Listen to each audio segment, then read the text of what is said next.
I happen to be a lover of archery. But I don't like archery for killing things. I like it as a sport. But what I like most of all is to set an arrow free, like it were a bird. You know, when it gets far up in the sky, whee! You watch it.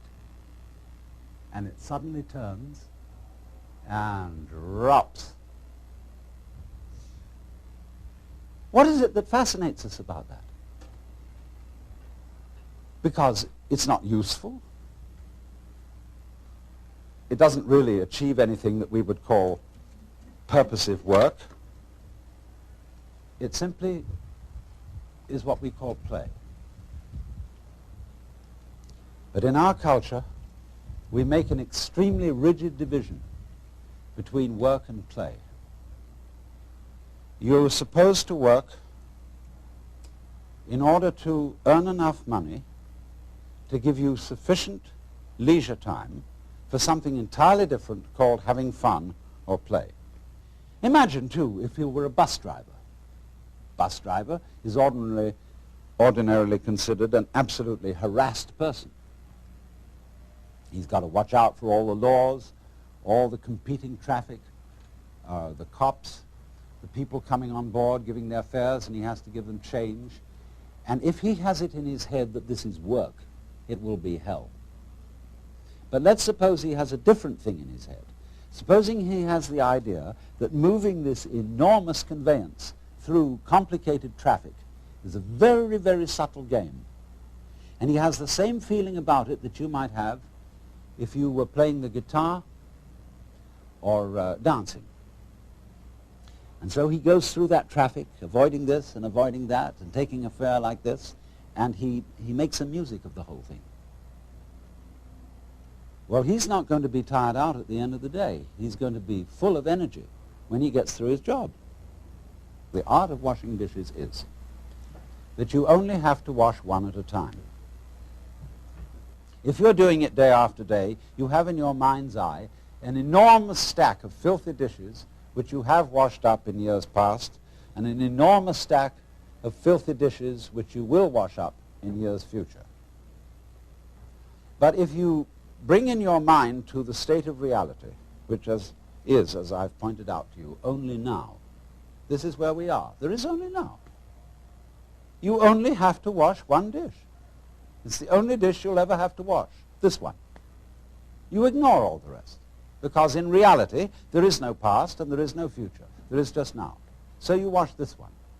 And instead of thinking, have I got it really clean, as my mother taught me with an angry voice, that I had to get every little scrap off it, you know, and she got angry at you.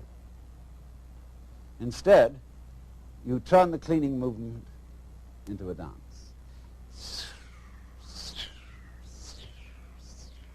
Like this.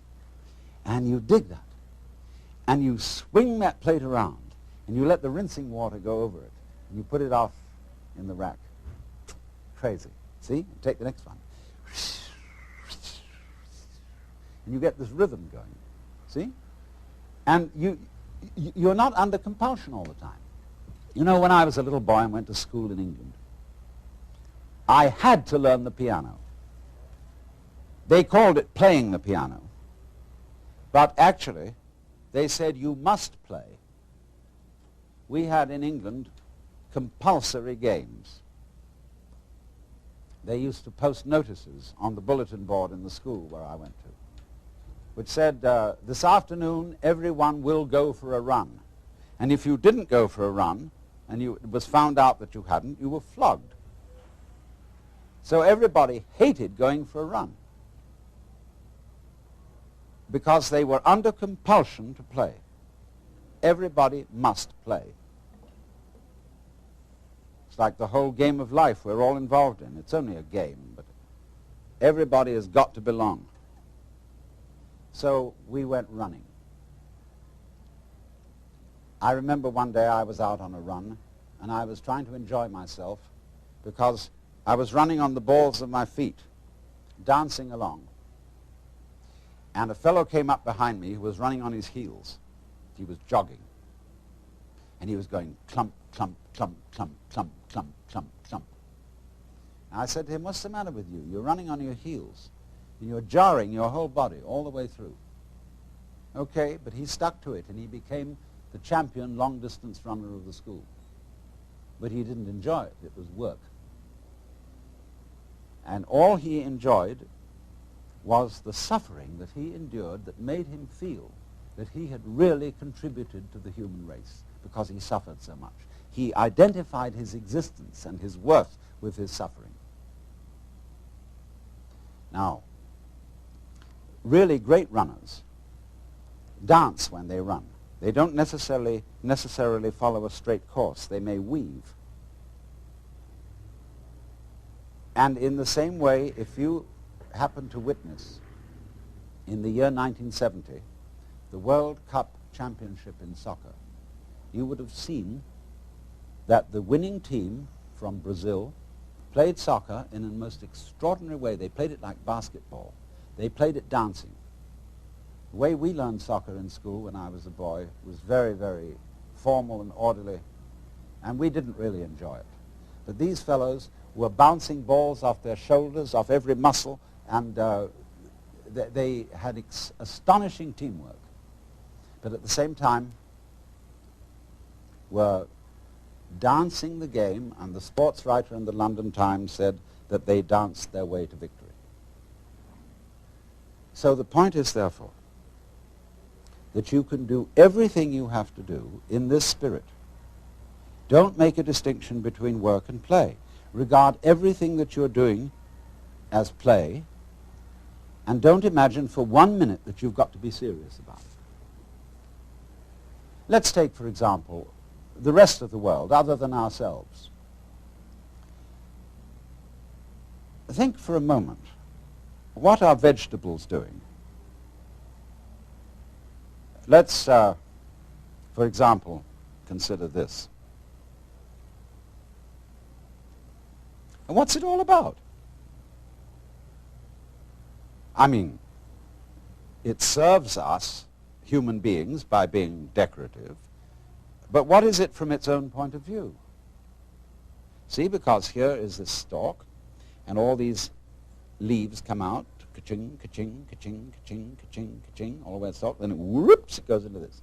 And then it goes into flowers in the end, you see, and they go kitty, kitty, kitty, kitty, kitty, kitty, kitty, kitty, all around. And I look at the thing, and it's like a symphony. It's just like Bach doing a fugue with all the different movements going. And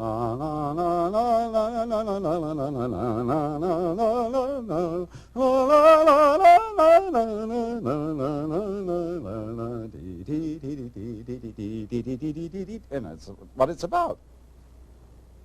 Well, you say, it's using up air, it's using up energy, it's really not doing anything except being ornamental. And yet here's the whole vegetable world. Not only cactus plants like this, but all trees, roses, tulips, and edible vegetables, cabbages, celery, lettuce. They're all doing this dance. And what is it all about? Why do they do it? Well, we say, one must live. It's necessary to survive.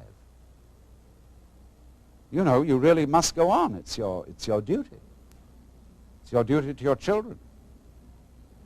But you see, the thing I feel is if you bring up your children that way and tell them that they ought to be grateful to you because you're doing your duty towards them, they will learn to bring up their children in the same way, and everybody will be depressed. There really is no necessity to go on living. We think, you know, it's part of our Western philosophy, that we think we have a drive to survive, that we must go on living. Because some big daddy said to us, you got to go on living, see? And you better make it, or else. Well, I've already explained to you on this show that the fear of death is completely absurd. Because if you're dead, you've got nothing to worry about. So you'll be all right. So in the same way, you must not No, I don't want to use that word, must not. Because I'm not trying to talk to you as an authority. I'm trying to talk to you as somebody who's opening your mind up, a helper, not a father figure. This thing here, this plant, I'm quite sure it doesn't say to itself, you ought to go on living. You've got an instinct to survive, which is something other than yourself and which you have to obey. See, I don't think of my own instincts as drives, which is the proper psychological term for them nowadays. I think of my instincts as myself. I don't say, excuse me, but I have an unfortunate desire to reproduce myself, and therefore I'm sexy, and would you please accommodate me? I don't say, excuse me, but I have to eat, and really it's absolutely necessary that I eat. I say, on the contrary, hooray! I am this desire to make love, and I am this desire to eat. It's not something else that pushes me around, it's me. Well, all right, but it doesn't have to go on. I don't feel so compelled that if it were to stop, well, if it were to stop, if I were to be killed, that would be another scene. That would be a different form of the dance. If I'm in pain, people say, don't scream, don't cry, because screaming or crying is a perfectly natural reaction to pain. When a baby is first born, they cut the umbilical cord and somebody smacks it on the bottom, and the baby, yeah! See? That's the first thing in the world. There is in Zen Buddhism a koan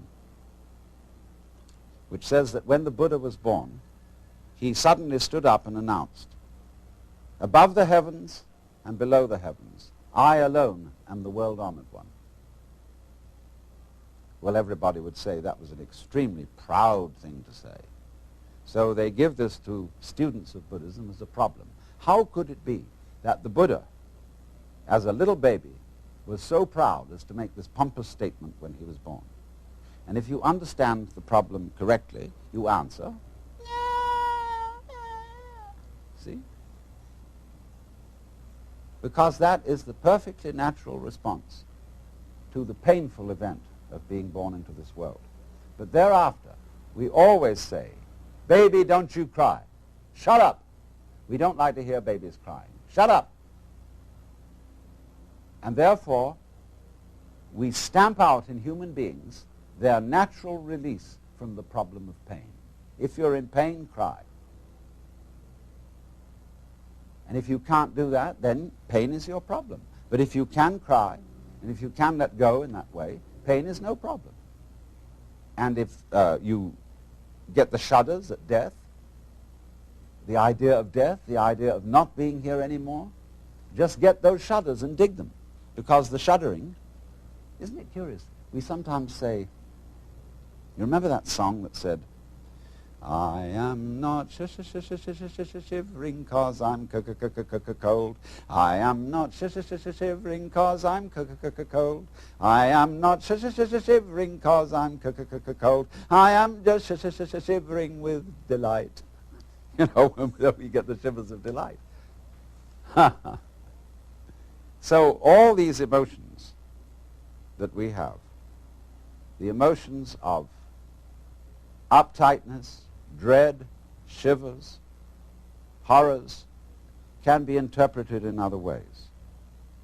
But we interpret them in a negative way so long as we are under the sense that you absolutely must go on living. Now you see, living, like this plant, is something spontaneous. In Chinese, the word for nature is zhiran, which means that which happens of itself, not under any control of an outside boss. And they feel that all the world is happening so of itself. It's spontaneous. And so you stop this spontaneous flowering of nature cold if you tell it you must do it. It's like saying to someone, you must love me. Well, it's ridiculous. If I were to ask my wife, darling, do you really love me? And she says, I'm trying my best to do so. That's not the answer I want. I want her to say, I can't help loving you. I love you so much I could eat you. And that's what the plant feels in growing. It doesn't feel that it must grow. It's not under orders. It's not a military chain of command. It does this spontaneously. So that when you try to command the spontaneous process, you stop it. It's like saying to someone, now, be unself-conscious. You know, there's a belief in India that if you think of a monkey while you're taking medicine, the medicine won't work. So therefore, when you take your vitamins or next pills, try not to think of a monkey. See? And that will completely tie up the spontaneous process, and it won't work. So all the things that we say to our children, like, well, you must have a bowel movement every day after breakfast. Try, darling, to go to sleep. Stop pouting. Take that look off your face. Oh, you're blushing. And make you feel guilty about blushing. See? All those things are attempts to say this one thing. Darling, little child, you are required to do what will be acceptable only if you do it voluntarily. And everybody on this account is completely mixed up, because we are trying to force genuine behavior. We all admire artists when we say they're unself-conscious. They seem so natural. They seem to dance or paint or talk or play the piano so effortlessly. Of course, a lot of work has gone into it. But if you are a great artist, your so-called periods of practice, when you sit for hours and study your technique on the piano, you will not do that effectively unless it is a pleasure for you. You have to come to the point where going over it again and again is a dance. One of my friends is a great Hindu musician who has the most extraordinary technique in playing an instrument called the sarod. It's like an extremely sophisticated Hindu guitar. His name is Ali Akbar Khan, and he's generally acknowledged to be the leading master of Northern Indian music. He told me once that the comprehension of music is in understanding one note. The meaning of that is he can sit for hours and hours working on this, but there really is only one note at a time. And he gets into that note and listens. He really listens. Gets into the sound. And it simply doesn't matter that it takes a long time, that he'll have to do this for many hours, because he's completely absorbed in listening to the sound he is now making. He's going with that vibration, as when you might chant, you see, like they do in yoga.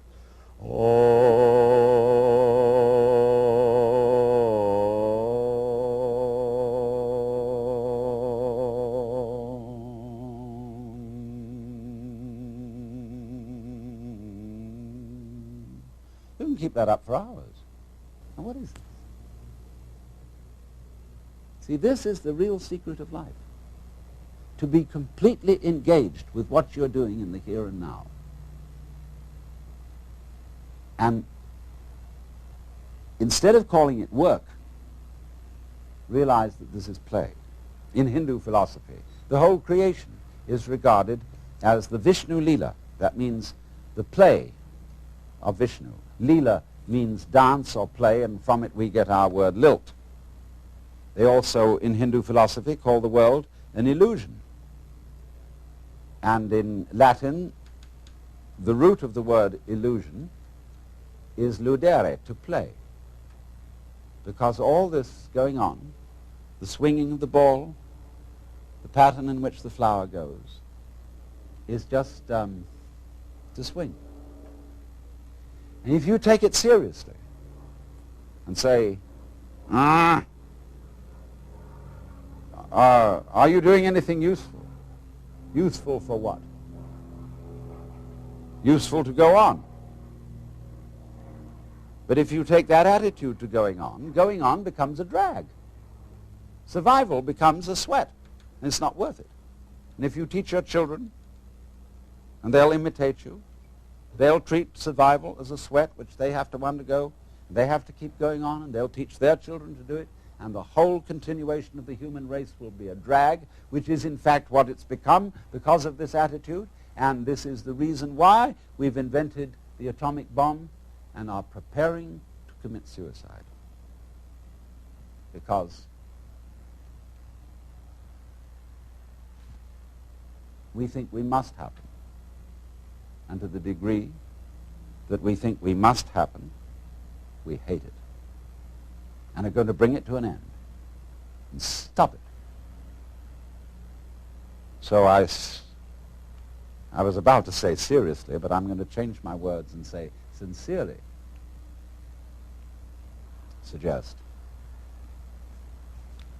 You know, I'm not, in talking to you, I'm not preaching. I'm not actually serious. Because I'm really with this rather than any kind of deep philosophy and so on. So I suggest to you sincerely. G.K. Chesterton once said that the angels fly because they take themselves lightly. How much more so then he, she who is Lord of the angels. Huh. The whole world is 3 for a penny, 3 for a pound, 'tis love that makes the world go round, or in the words of Dante. But my own wings were not for such a flight, except that, smiting through the mind of me, there came fulfillment in a flash of light, that my volition now and my desires were moved like wheel revolving evenly by love that moves the sun and starry fire.